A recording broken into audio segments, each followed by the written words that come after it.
Cherry blossoms are out in Tokyo ahead of blooms here in the U.S. Even though just a few have popped out, tourists in Japan are adoring the cherry blossoms. I was happy to see the trees. It's beautiful, really beautiful. I love Tokyo. And that's even though the official beginning of the cherry blossom season is 5 days earlier than last year, a phenomenon that's been happening recently and is blamed by most meteorologists on climate change. One problem with the early blooms is there's a much better chance of a late winter freeze, something that could easily wipe out the entire crop of the beautiful trees. Sherry Preston, ABC News. Authorities in New Mexico have released more details about the mass shooting at a park in Las Cruces last weekend that killed 3 and injured more than a dozen others. This is what it sounded like caught on witness video released by Las Cruces police when multiple people at an unsanctioned car show at a park opened fire. Police Chief Jeremy Story says 2 groups had a conflict and then numerous guns came out. Some of the intended targets were struck, along with several uninvolved bystanders that had nothing to do with the dispute. 3 teenagers and a 20-year-old have been arrested. 59 shell casings were found. The 3 killed were 19, 18, and 16 years old. Alex Stone, ABC News. In Texas, measles cases climbing again. Health officials in the state confirmed 18 more cases since last Friday, with a total of 327 measles cases across 15 counties.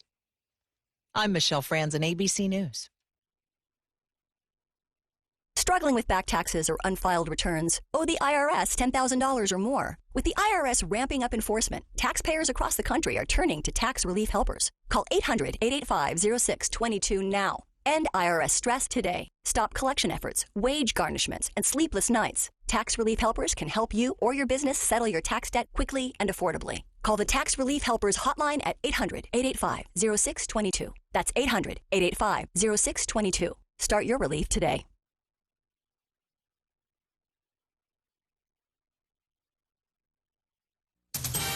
News Talk 610 AM and 102.1 FM. KVNU. 4:05 now at News Talk KVNU. I'm Will Feelright as we have sunny, clear skies. It's been a gorgeous afternoon, and we've got more spring weather headed our way over the next couple of days. I'll get to your weather forecast coming up following the news. Well, a 23-year-old Logan man is headed to prison for sharing child pornography over the internet last year. Isaiah Robert Sherbon has been in the Cache County Jail and State Hospital since being arrested back in January of last year after police reportedly found images of young girls being raped on his cell phone. Now, Sherbon was sentenced yesterday in Logan's First District Court after he had previously accepted a plea deal in 2 cases. Now, according to prosecutors, the Logan City Police Department received 6 cyber tips back in December of 2023. They were from 3 different social media platforms that were all linked to Sherbon. Now, Snapchat, Reddit, and X all reported Sherbon had sent child sex abuse material on their apps. Officers obtained a warrant to search Sherbon's cell phone, where they found 6 additional files of child pornography. Now, the criminal case against Sherbon had been delayed for more than a year as doctors at the state hospital had treated him to restore his mental competency.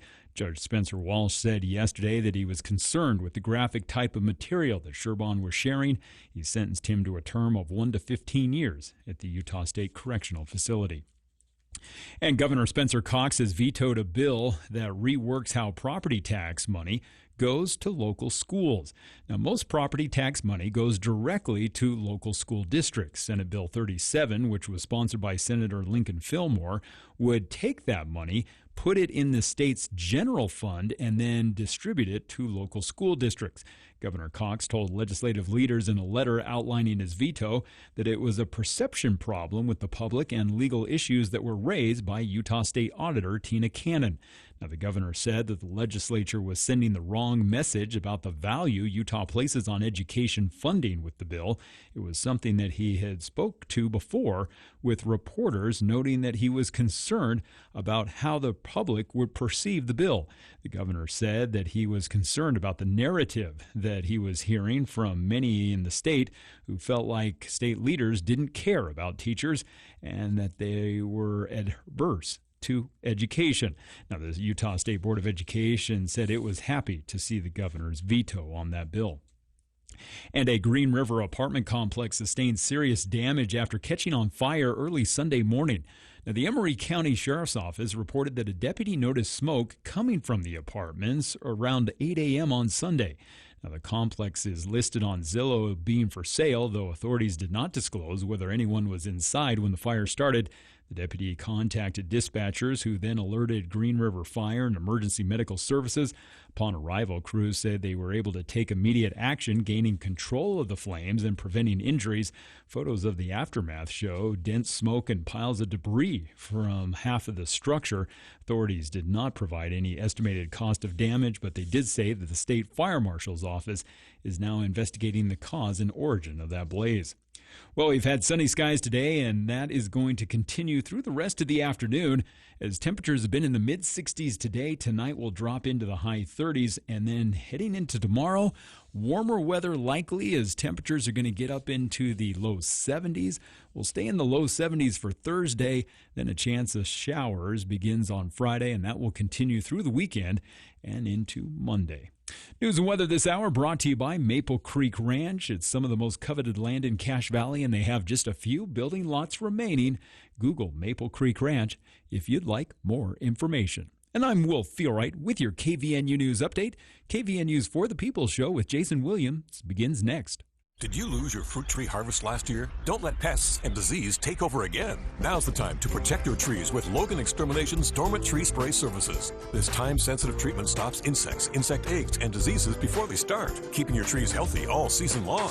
Logan Extermination will treat all trees and offers season-long protection packages too. Don't wait. Schedule today. Call Logan Extermination at 752-8450. That's 752-8450. Logan Extermination, a division of Anderson Seed and Gardening.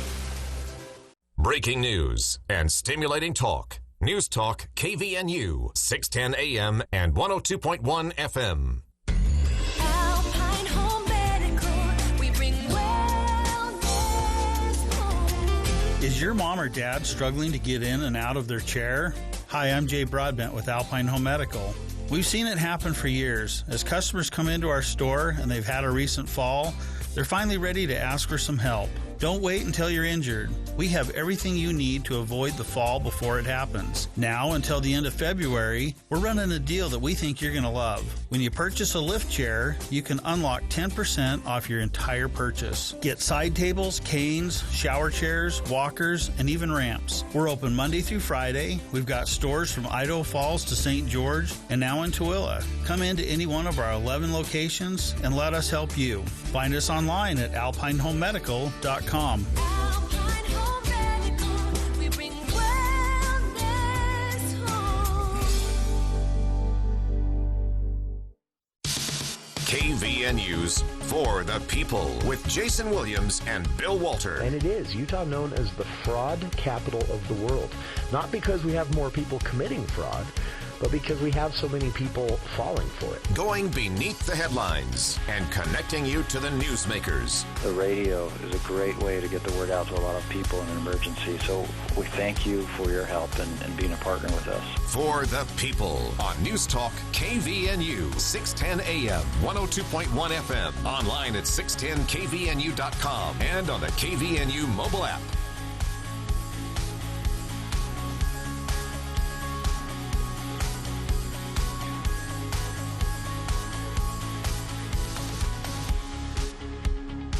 Welcome to KVNU's For the People.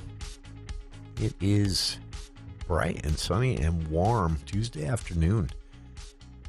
March 25th, I'm Jason Williams. 65 degrees here at the Radio Ranch at 4:11 in the afternoon. Not bad. A little warmer tomorrow even. And then kind of dipping back down into a little more of seasonable, if you will. But yeah, not too bad. In fact, in the forecast you heard from Will there during the news, we've got 50s and even some rain coming in, just a little bit of everything, and then we don't get back down into the near freezing or even maybe a little below freezing in some areas of the valley until Friday night. So it's spring, feels like it out there. Coming up on the show today, check in with our friends at North Logan City about, all things North Logan. A lot of people wondering how the realignment of roads and continuation of those through lanes, as Mayor Daines has referred to them, from north and south in the valley, that is impacting North Logan residents and will continue to as the weather warms and that construction begins. So plenty to talk about there. We'll talk a little bit about, well, why you maybe want to delete your Ancestry.com or 23andMe data. Both companies allow you to do this, but you have to request it. And a reason you might want to after news of a filing for bankruptcy, which means, well, basically a lot of DNA identifying data is going to be up for auction eventually. We'll talk about what that means and also how you can protect yourself. We got our first veto from the governor. Not going to be the last, but the governor has vetoed a bill that would have diverted property tax money away from local public schools into the state's general fund. You know, the things that lawmakers absolutely hate when the federal government does to them, but love to do to cities and counties below them in the political food chain. The governor saying it sends the wrong message. We're going to go back, rewind a bit to some of the committee debate and presentation from its sponsor, Senator Lincoln Fillmore, around Senate Bill 37 and how that ties in with the governor's reasons for deleting for vetoing the bill outright. As far as veto override, the bill didn't pass unanimously. They would need 9 more Republicans in the House and 2 more Republicans in the Senate than originally voted for the bill in order to meet the veto override threshold of 2/3 of the majority caucus. Word from Senate President Stuart Adams is they're polling their caucus now to see if there is an appetite for a veto override session. They're also waiting to see if he vetoes anything else they might want to meet and veto or try to override. So, data leaks. So this is one to start with here. This has become kind of a big story because, of course, DNA testing and family tree history research, pretty popular in Utah. In fact, Utah, I think, single-handedly turned Ancestry.com into the international powerhouse of a company that it is now. But Ancestry does have competitors, and one of the biggest competitors is a company, I guess I should say was a company called 23andMe. In 2023, about a year and a half ago, DNA testing company 23andMe suffered a massive data breach. And hackers accessed the data. It was about 6.9 million users. And since then, 23andMe has struggled financially as a company. And this week, they officially filed for bankruptcy. So if you're familiar with the way bankruptcy works, that means everything that belongs to the company, including these huge databases of every customer's DNA test that they keep, and they tell you they keep this in the fine print, that could be up for auction.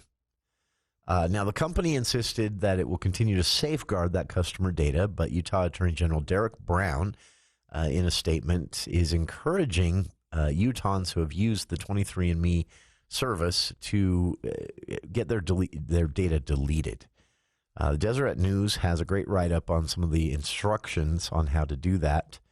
Other attorney generals around the country, by the way, have repeated that same warning, saying, this is going into bankruptcy court. What happens with even the data that a company owns can just be put up for public auction at that point. Anyone, a foreign entity, Russia, could just buy this. I don't know what they would do with it. I don't know. But, I mean, this is from these 23andMe, Ancestry.com. They test your DNA in order to place you in a linear tree of your ancestors. And so and by the way, this would include, according to the Attorney General's office, records of genetic material samples. So when you do one of these Ancestry.com or 23andMe tests, you send a swab in with your DNA on it. They turn that into a digital file. They basically process it. It turns into a digital file that is very unique to you, i.e. identifying, something that would identify you. And they keep it. So, This is, and by the way, the Attorney General's office said they give this advice to everyone, not just folks who have used 23andMe. They said, users have more data safety on their minds these days, and the security leaks, like the one that basically took 23andMe down and is forcing them into bankruptcy now, they happen. And they make national headlines, and everyone condemns them. And sometimes in a data leak, there can even be criminal charges for any negligence causing the leak, or for the people who hacked in if it wasn't a leak and more of a hacking. But either way, your data is there and up for grabs. And so Deseret News, again, has this. If you want to read it, I'll link to it on our Facebook page. But how to delete your data. If you've ever used 23andMe or Ancestry.com, or I think there are 4 or 5 other big ones, there is a step-by-step instructions, basically, were published by the California Attorney General. And here's just a quick rundown. You can delete your account and your personal information, which legally they have to then completely lose everything, by logging into your account, going to the settings section of your profile at either 23andMe or Ancestry.com. Scroll to a section labeled 23andMe Data or My Data on Ancestry.com at the bottom of the page. Click View and next to the data, and then download your data if you want a copy, of course. But keep scrolling down below the options to download your own data, and you can actually click Delete Data, and then this is the catch. There is a permanently delete data option you have to check in there, and then wait for confirmation email to arrive. If the email doesn't arrive, then it didn't happen. You've got to go through the process again. California, I can't say California today. California Attorney General also says if you've previously opted to have your sample DNA stored by 23andMe, you want to also go into your account and change that preference so that you can do that from your account settings page under the Preferences tab. So go in and change the preference to that if you've opted to have them store your DNA data, which might be a default. You may not have chosen that. It might be by default checked. Uncheck that, then go back to the settings page and scroll to the data option at the bottom of the page, and then go through the process of deleting your data. One final thing that is recommended by Utah's Attorney General, piggybacking on what the California Attorney General said after this bankruptcy announcement came yesterday. If you, a lot of these companies have a terms of service you agree to, and we don't read those, right? There's a chance you previously consented in the terms of service to 23andMe and third-party researchers using your genetic data and sample for research. So you might want to search around under any mention of research and product consents in your account before you delete it, and make sure that any consents that have been granted, maybe by default, again, by agreeing to the terms of service, that those are unchecked as well, that you're not agreeing to research and product consents. So the reason the California Attorney General is putting this out is California has a consumer protection law that Utah doesn't, that allows users to delete their account and personal data, including genetic data in this case. By law, companies have to delete everything. They're not actually able to keep any of that if you choose to delete it. So it's called the CCPA. I don't remember what that stood for, but it also gives California consumers the right to sue if they choose to delete their personal data and a business doesn't actually delete the data. So that's why it's coming from the California Attorney General. But Attorney General Derek Brown said Utahns are protected under more generic consumer law in Utah, and that you might want to take these steps and delete your data. Because, again, 23andMe as a company is going through the bankruptcy process, which can result in an auction. People can go in and buy any assets of the company to help pay off their debt. And that could include, and likely would include, their gigantic databases of identifying genetic information about all of their customers. So pretty big deal. We'll be back right after this.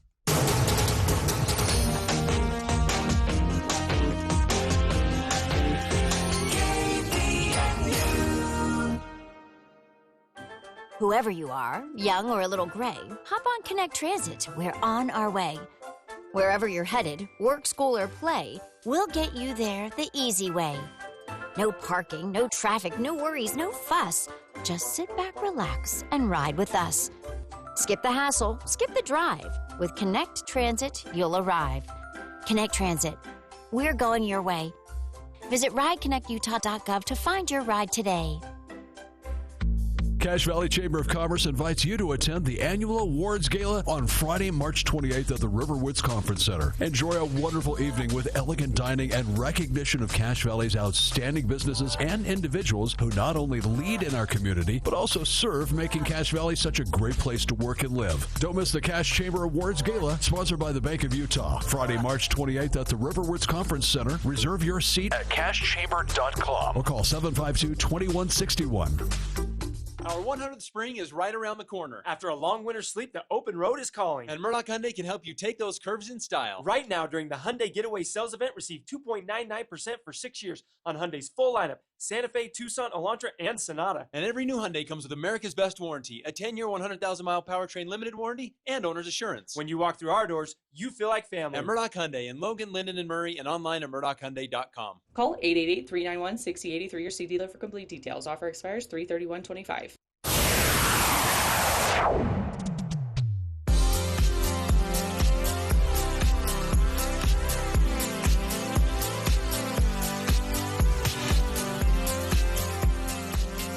Welcome back to KVNU's For the People.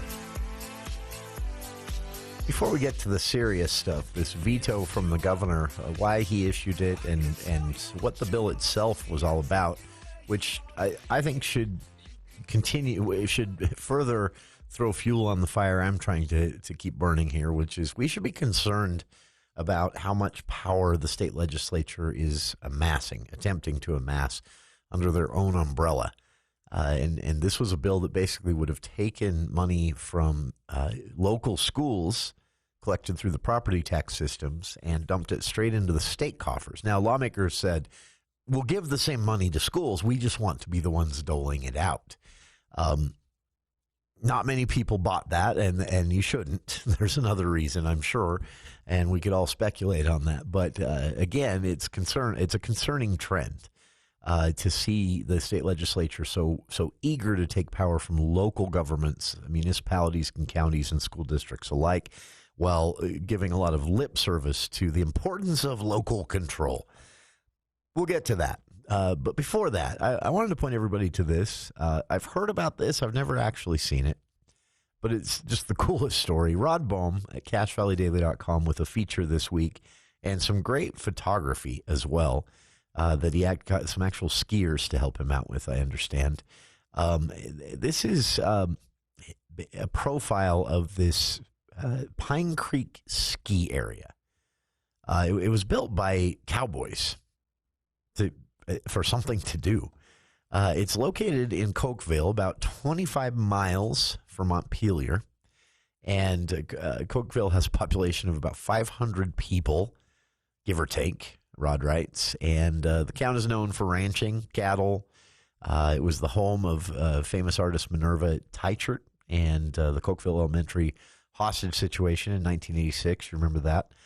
Tragic story, but ended, yeah. And the town, if you've ever been there, not exactly a place you would think, oh, I'll bet they have some great skiing here. But 7 miles outside of Cokeville is the Pine Creek ski area. It's co-owned by Lincoln County and a man named Paul Echeverry. And it's run as a cooperative, meaning the county and the private owners share responsibilities and costs. And it includes the Wyoming Division of Tourism and the Bureau of Land Management involved in management of this area as well, because it sits on land management land.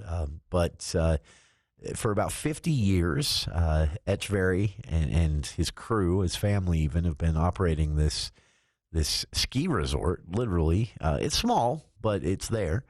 And but the story behind it is really cool. The cowboys, the folks who had been brought in as ranch hands for the big cattle ranch industry in and around Cokeville, they got bored, and the winters there are pretty long, and so they built a ski resort. And this is a true story. And it attracts for the uniqueness, but also the fact that it's located in the middle of an area, again, you wouldn't think of skiing at all when you're out there.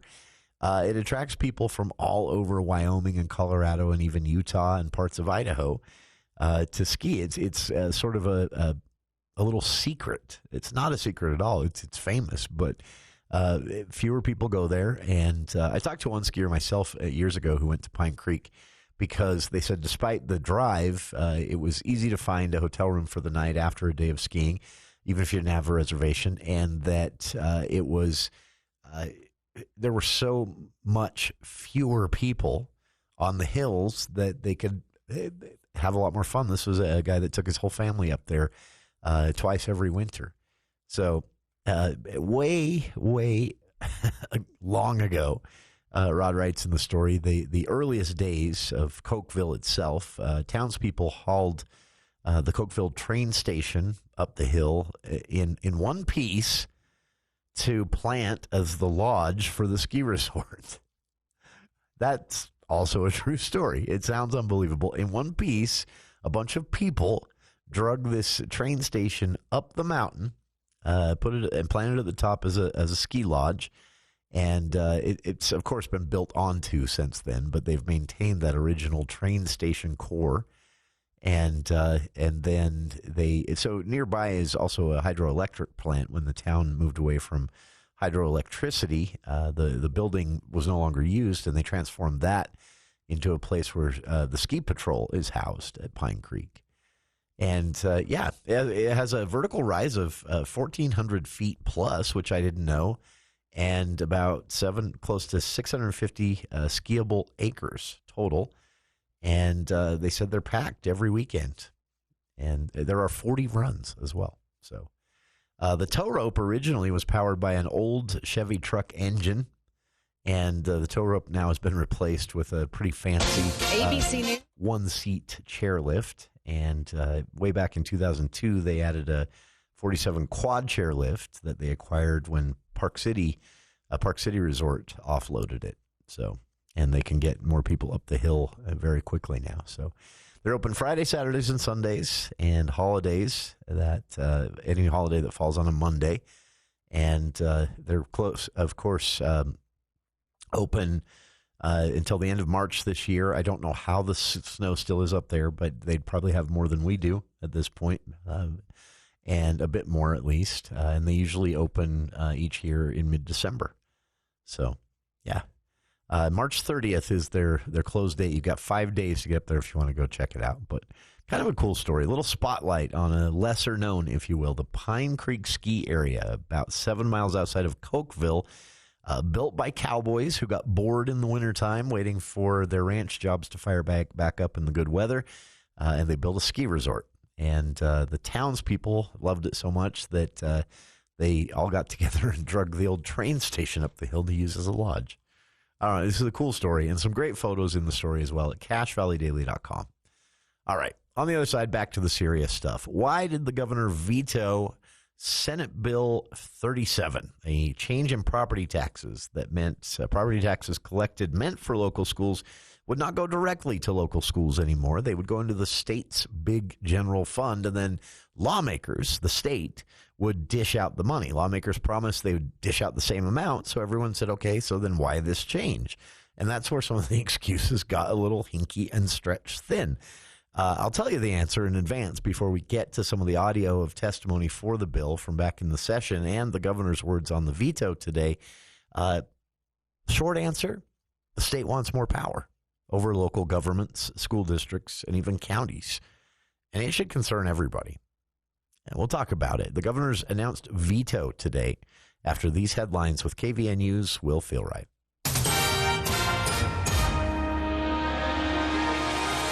Well, thank you, Jason. 2 persons of interest have now been identified in connection with the fatal stabbing of a woman in southern Utah at a vacation rental home. The investigation began Sunday after officers with the Washington City Police Department said they responded to reports of a homicide involving a 47-year-old woman who had recently traveled to Utah from California. Now, according to police, cleaners had found the woman stabbed multiple times in the upper abdomen at around 11:45 that morning. Now, the rental property was supposedly not being used at the time, and 2 persons of interest are accused of fleeing the scene in the victim's rental car, which later was located and is being processed by out-of-state law enforcement agencies. Now, while the victim knew the individuals, their names are not being released yet pending the investigation. Authorities did state, though, that the persons of interest are not considered to be a threat to the public and no threats of violence have been made. Now, the victim's family has been notified of her death, and so far no other details have been released. And a janitorial company has agreed to pay over $400,000 to its Utah employees who a federal regulator found had suffered sexual harassment. HHS Environmental LLC will also update its harassment policies and training and send a letter of an apology to the female employees, according to the settlement agreement. Now, Mary O'Neill, regional attorney for the EEOC's Phoenix District Office, said that the employers have an obligation to protect their employees from sexual harassment occurring on their watch. Now, HHS is a Texas-based company that provides janitorial services to hospitals.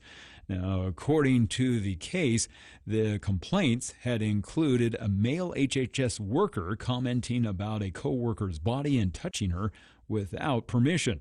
Now, the EEOC later found other HHS employees who were also harassed.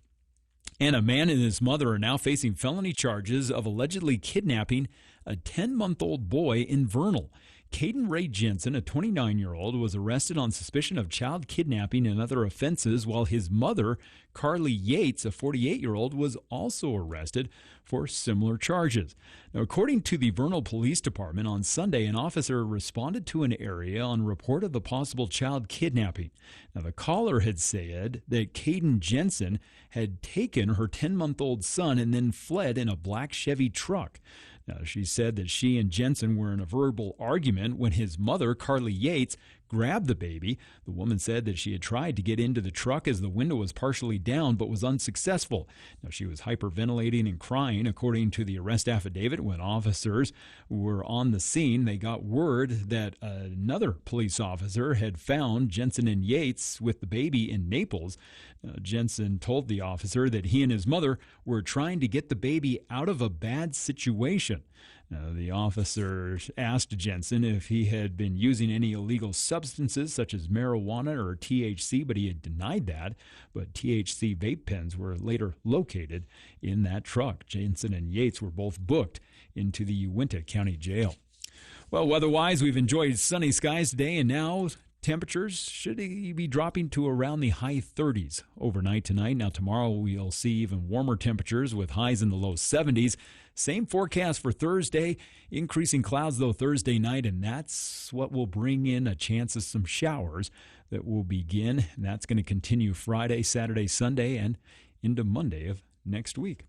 News and weather this hour brought to you by Logan Extermination. If you need to have your trees trimmed, don't trust yourself. Just have the professionals take care of it for you. Call Logan Extermination at 752-8450. And I'm Will Feelright with your KVNU News Update.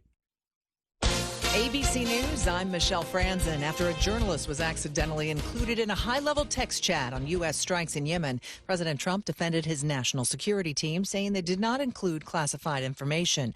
Democrats at a Senate hearing earlier today grilled intel officials on the breach. Here's ABC's Jay O'Brien. At the end of a tense exchange between the top Democrat on this panel, Mark Warner, and Tulsi Gabbard, Warner said, if there is no classified information on these text exchanges, then will you share these text exchanges exchanges with the Senate Intel Committee. It's unclear what the answer is going to be. Both officials said they would cooperate with investigations that the National Security Council, which means the White House, deemed appropriate. So it's unclear if they're going to participate fully. The conference board shows consumer confidence dipped to a 12-year low due to concerns over tariffs and economic uncertainty playing out. Another storm taking aim at the West Coast, and fire crews continue to battle wildfires in North Carolina. This is ABC News. Hi, I'm Wendy, co-founder of Bell Sculpt. I know what it's like to feel uncomfortable in your own skin, worrying about how you look, feeling drained, and just not like yourself. Hormone changes, pregnancy, or aging can lead to weight gain and challenges that aren't your fault. That's why I believe so strongly in what we do at Bell Sculpt. I've had a procedure myself, and it transformed more than just my shape. It boosted my energy, metabolism, and confidence. If you're ready to feel like yourself again, Bell Sculpt is here to help. Book your free consultation at bellsculpt.fm. From ABC News, Wall Street now. What started as a day of gains ended with stocks barely changed as investors looked for more answers from President Trump on his tariff plans. The Dow added 4 points, the S&P gained 9, and the Nasdaq rose 83 points. Wall Street focusing on April 2nd. President Trump calls the day Liberation Day, when he's set to begin a global set of tariffs on trading partners that'll roughly equal what he sees as the burden put on the U.S. There are hopes his tariffs could become more targeted. A report Tuesday also showed consumer confidence fell more than expected, now down for 4 straight months. European sales of Tesla electric vehicles tumbled 49% in the first 2 months of the year, even as overall sales of EVs grew. There have been complaints about an aging Tesla lineup and a significant backlash against CEO Elon Musk. Michelle Franzen, ABC News. All right, who's ready for yard work? Yeah, me neither. That's why every year this time, I call Whole Tree Care. You see, I've got a yard full of trees. These guys come in, trim them, shape them, so they look good all year long. And right now is the best time to do that. Whole Tree Care has a certified arborist and a highly experienced crew that know exactly how to trim your trees. Plus, if you call now, you get 10% off. Call 760-6587. That's 760-6587. Make sure you mention the 10% off. 760-6587. Coming up on the Wednesday edition of the Clay Travis and Buck Sexton Show, taking a look at the next steps in the fight with the judicial coup. Trump is refusing to back down after these resistance judges try to usurp his executive branch authority. Plus, Clay. Plus, we'll add Bill O'Reilly, find out what the latest is from his takes on the larger political landscape, all that and more. Come hang with us on Clay and Buck. 10 to 1 on News Talk KVNU, 102 FM and 610 AM.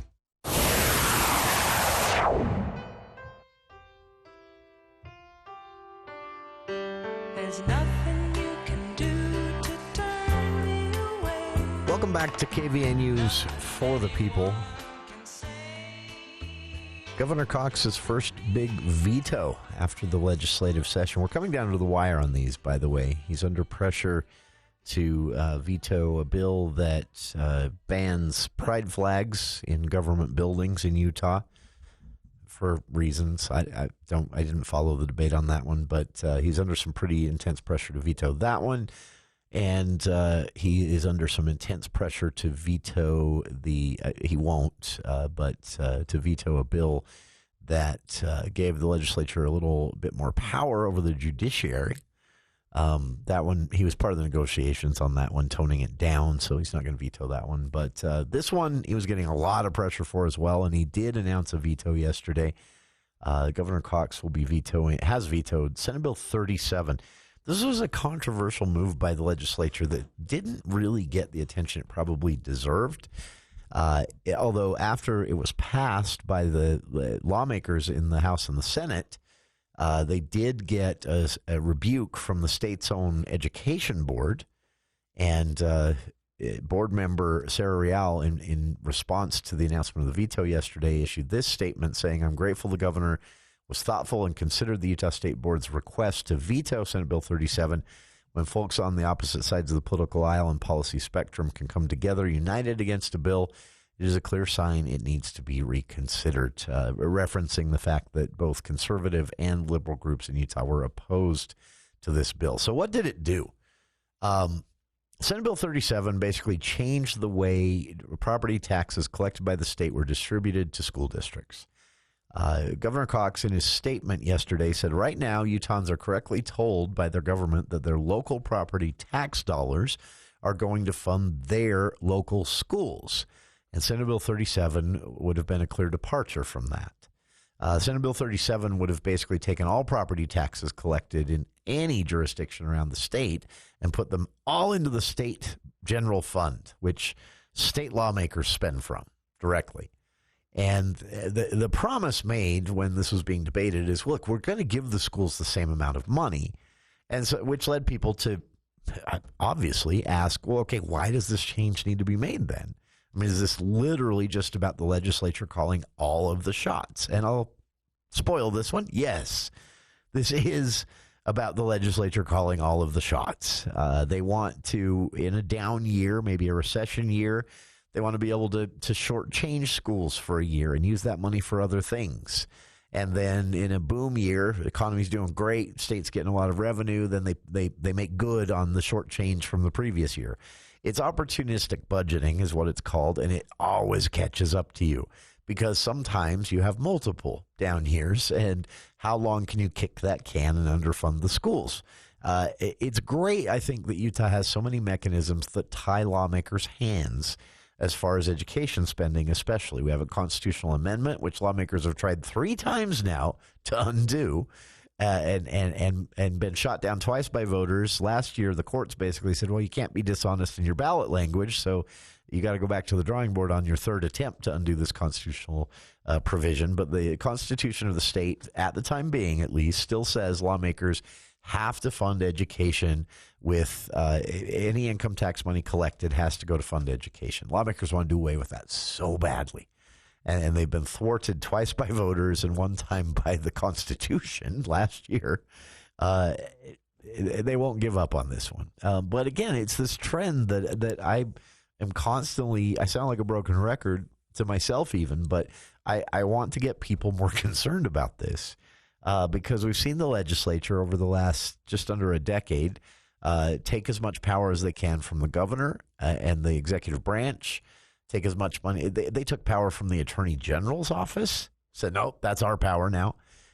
This last session, they attempted at least to go after the courts because they didn't like a couple of rulings that said their behavior as lawmakers was unconstitutional, which, that should be your biggest red flag right there. They want to change. They wanted to expand the state Supreme Court because they didn't like the Supreme Court saying that they couldn't mislead voters in ballot language on the ballot when they wrote the language themselves, which they gave themselves the power to do, which fortunately Speaker of the House Mike Schultz, in a rare moment of humility a couple of days after the session ended, confessed that was a mistake. Giving themselves the power to write the ballot language as opposed to letting the attorneys write it got them in trouble last year, and that brought down one they really wanted, Amendment A, and one they wanted last minute, Amendment D.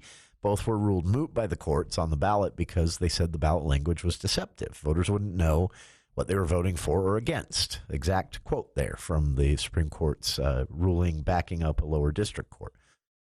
So again, all this is to say the legislature wants more power. And with Senate Bill 37, they were trying to take a little bit more, which they keep doing, from local school boards. They've gone after cities. They've tried to, and successfully taken a lot of power from counties. Now they're going after the local school boards. It would give them basically control. They would be able to say to a local school board, we don't like what you're doing, so we're withholding your funds. And that's the power they want. But here's the story that was told during the legislative session for Senate Bill 37, vetoed yesterday by the governor. And again, no word yet on a veto override session. It would need 9 more votes than it got in the House from the majority Republican caucus and 2 more votes than it got in the Senate to reach the 2/3 majority they need for a veto override. But Senate President Stuart Adams said he was asking his caucus last night whether they were interested in overriding this veto. I'm guessing they're going to wait a bit because they might have objections to more vetoes that might be coming.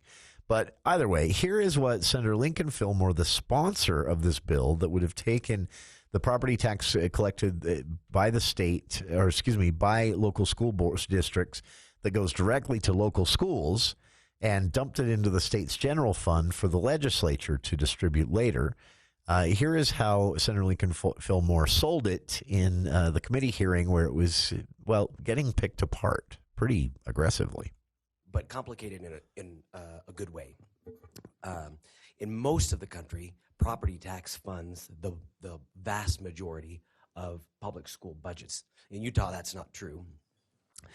Property tax funds a good portion, but not a majority of public school budgets, because we recognize that property valuations here are different across the state, and that some counties have very little taxable property.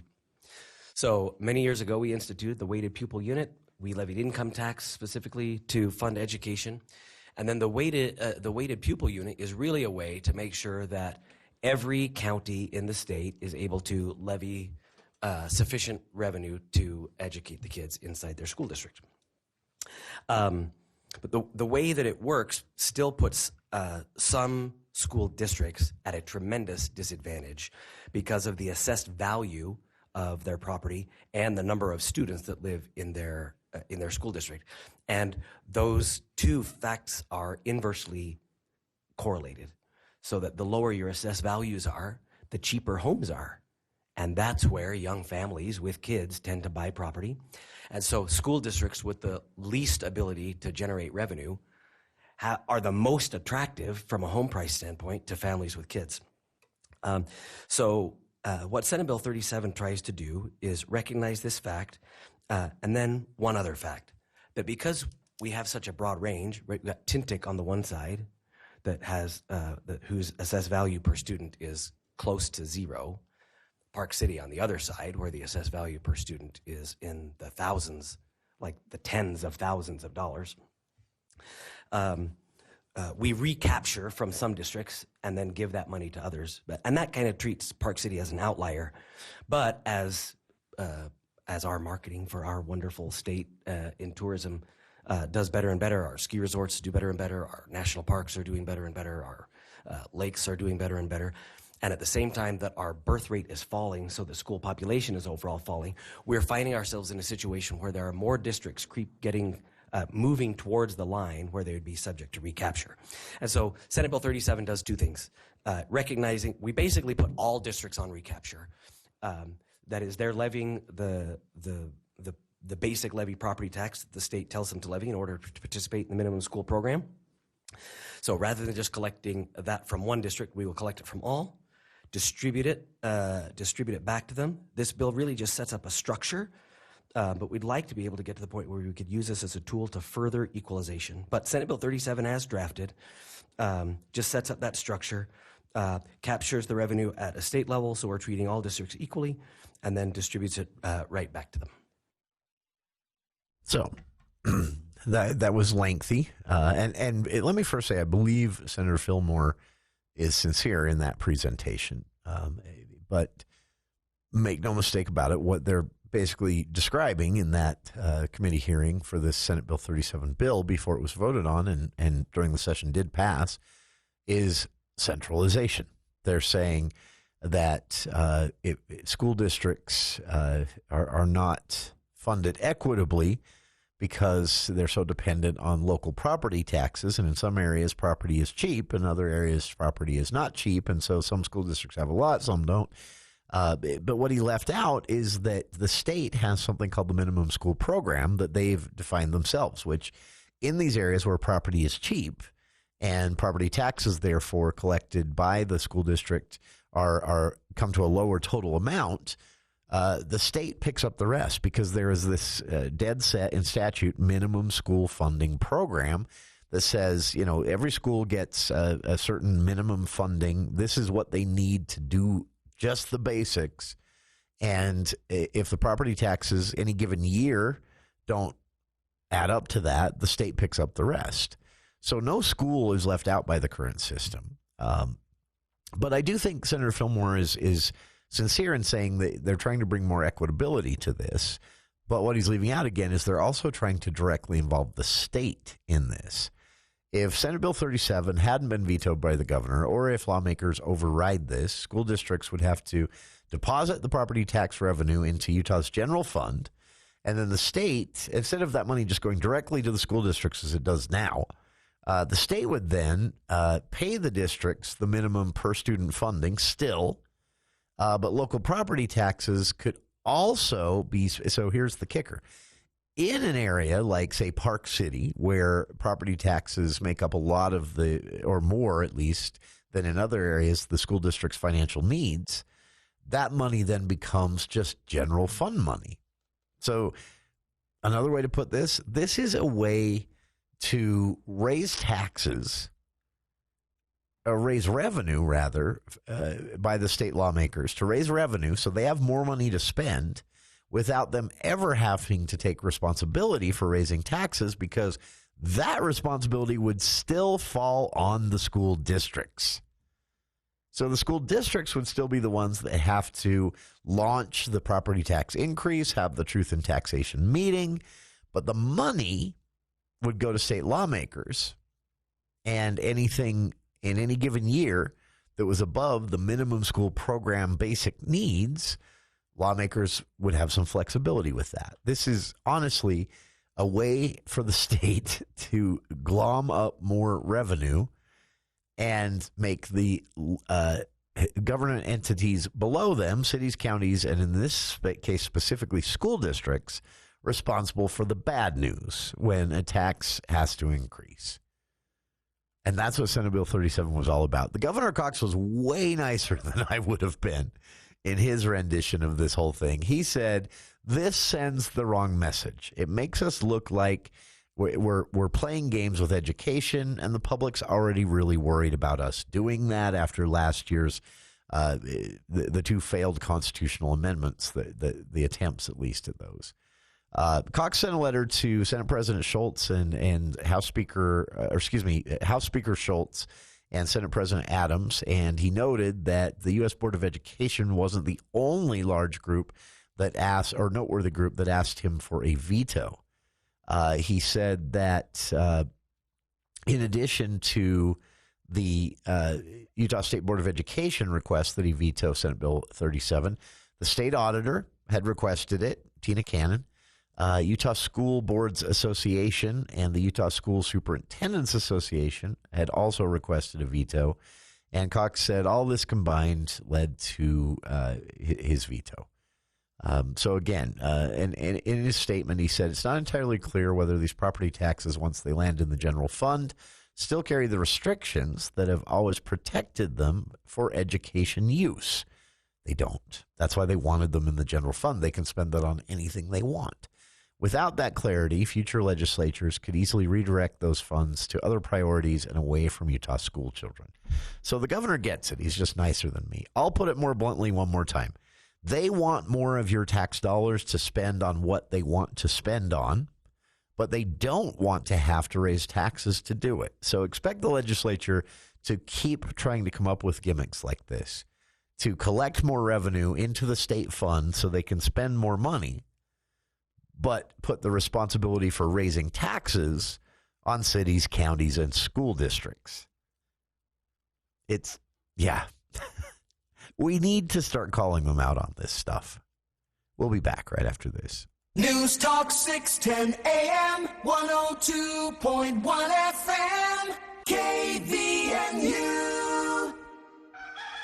Are you shopping for your Wolf and Sub-Zero kitchen? This is Jay with Daryl's Appliance. Come talk to Kathy, our local luxury appliance specialist, to find appliances that fit your dream kitchen. These luxury appliances are the best of the best, and you deserve to have a service that matches. Daryl's Appliance is a family-owned, full-service appliance store. Get the best price and professional, experienced installation on your luxury appliances guaranteed. Ask Kathy about our builder pricing and instant appliance rebates. Experience the Daryl's difference. Daryl's Appliance West on Airport Road.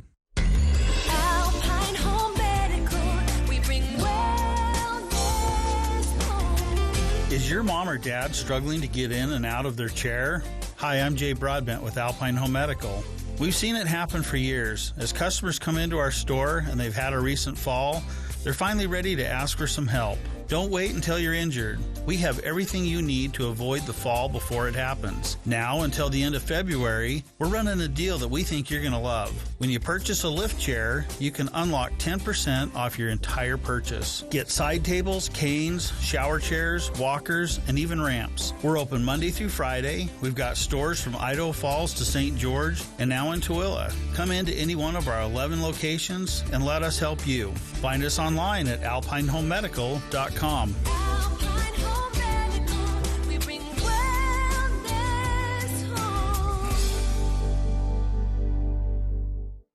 All right, dads, let's test your knowledge. Ready? What does this sound? Some of the more experienced parents recognize it as the sound a young teenager makes when he's done something he regrets. Listen. Kind of a sad sound, isn't it? But if you recognized it, then you know exactly what to do. Listen, because that's when together you can both figure out how not to make the same mistake again. This message from The Church of Jesus Christ of Latter-day Saints.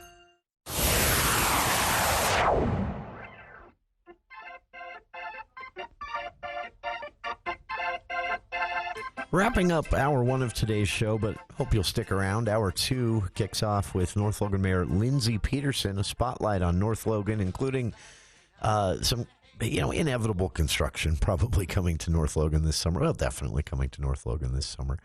I'll leave you this hour, though, with something cool. Yellowstone visitors this summer will get to see a brand new attraction in the Yellowstone National Park. A new thermal vent spewing steam in the air at Yellowstone National Park is getting a lot of attention already, mainly because it's visible from the road. In fact, you can't miss it, I've been told.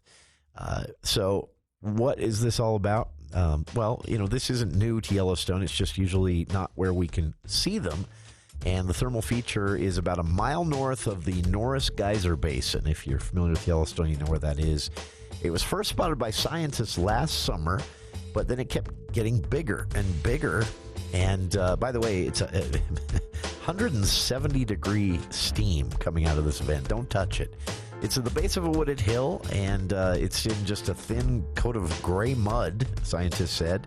And they confirmed the vent was new, according to the Yellowstone Volcano Observatory, overseen by the U.S. Geological Survey. So, something new in Yellowstone, and it's a pretty high vent, too. It's going about 50 feet in the air, and it's a constant plume of steam. About